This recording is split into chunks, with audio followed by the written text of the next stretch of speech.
Allez, c'est au tour de François Asselineau. Pour rappel, Asselineau a été découvert par le grand public lors de l'élection présidentielle de 2017 où il était considéré comme le candidat surprise. Nous allons faire la surprise le soir du premier tour, vous allez voir. Finalement, il a fait moins d'1% des voix. Et d'ailleurs, il avait déjà voulu être candidat en 2012, mais n'avait réussi à obtenir que 18 signatures sur les 500 qui sont demandées. On part sur le même principe que dans les autres vidéos, on fouille un peu dans son passé et on voit s'il se traîne des casseroles. J'ai pas de casserole. Au programme, son image de complotiste, son embrouille avec Wikipédia et l'affaire d'agression sexuelle dont il est accusé. Allez, c'est parti.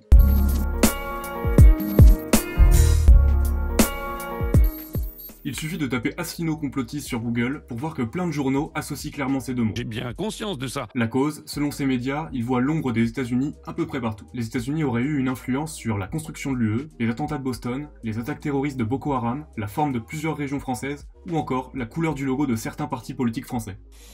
Bien. Que ce soit vrai ou pas, ce qui est sûr, c'est que les médias l'ont catalogué comme complotiste, ce que lui récuse fermement. Pour lui, il est victime d'une excommunication qui permet de ne pas avoir à répondre aux questions de fond qu'il soulève. Ah, vous voulez pas débattre? Après, il faut bien admettre qu'il aime bien utiliser des formules explosives. C'est vrai. Comme lorsqu'il qualifie l'Union Européenne de 4e Reich européen. On est sur un dérapage complotiste, là. Quoi qu'on en pense, cette image ne l'aide sûrement pas à attirer le grand public, ni à être invité souvent dans les médias, ce dont il se plaint régulièrement. Ah bah si j'avais été invité plus souvent avant...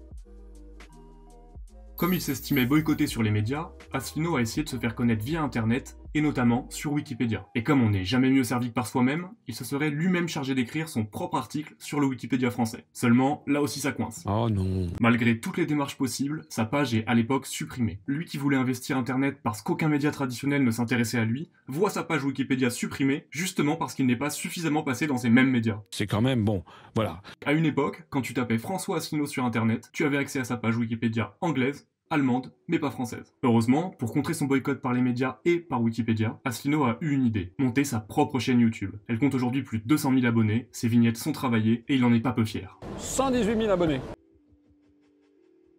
En 2020, suite à des plaintes déposées par 2 anciens salariés de son parti, Asselineau a été mis en garde à vue pour harcèlement et agression sexuelle. De son côté, il conteste toutes les accusations et qualifie cette affaire d'enquête à charge, d'opération boule puante ou encore de putsch interne. Mais on va en parler. Suite à ces accusations, 38 cadres de l'UPR avaient rédigé une lettre pour l'inciter à démissionner de son propre parti. Les cadres disaient avoir des preuves qu'Asselineau avait eu des relations particulières avec des membres de l'UPR, ce qui avait causé à ces derniers de graves souffrances psychologiques. La question c'est pas de savoir si j'y crois ou si j'y crois pas, la question c'est de savoir si c'est vrai ou si c'est faux. En réponse à cette demande de démission, Asselineau fait tout l'inverse. Oula. Il organise un congrès pour que les adhérents de l'UPR décident s'il doit ou non démissionner. Il invite les cadres qui l'ont accusé à concourir en face de lui. Il gagnera finalement haut la main en étant réélu avec 77% des voix. En 2021, il a été finalement mis en examen, notamment pour agression sexuelle. Même si... Avant de se précipiter aux conclusions, il faut qu'il y ait une enquête qui soit menée. Il faut admettre qu'une mise en examen, c'est pas rien non plus. On peut se poser des questions? Mais ce qui est assez dur avec ces accusations, c'est que ça devient une casserole quelle que soit la décision juridique, qui tombe d'ailleurs des années plus tard. Dans accusation d'agression sexuelle, ce qu'on retient,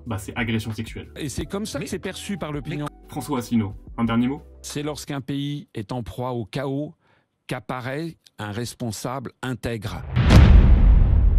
On espère que ça t'a plu, si c'est le cas, n'hésite pas à t'abonner. Pour rappel, dans cette petite série, on s'intéresse qu'aux casseroles des candidats. Vu que quelles que soient leurs promesses, ils n'ont pas à en répondre, on préfère plutôt s'intéresser aux actes qu'ils ont commis dans le passé, pour se demander s'ils ont l'air de personnes intègres, méritant la confiance des Français. Si ça te plaît comme concept, on l'a fait pour d'autres candidats, et sinon, tu peux regarder cette vidéo, elle est plus longue, mais aussi sûrement plus intéressante.